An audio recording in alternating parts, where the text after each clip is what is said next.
শব্দ শুনতে অমলের ভারী ভালো লাগে।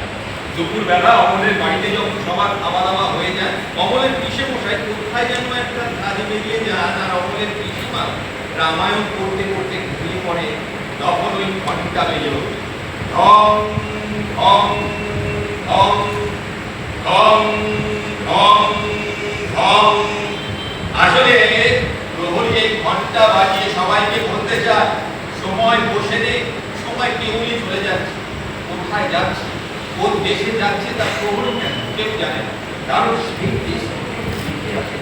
তবে অমলের ভাই ইচ্ছে করে সেই সময়ের সঙ্গে চলে যেতে, যে দেশের কথা কেউ জানে না, সেখানে তার মনের ডানা মেলে উড়িয়ে নিয়ে যেতে চায় তার রঙিন শৈশবকে।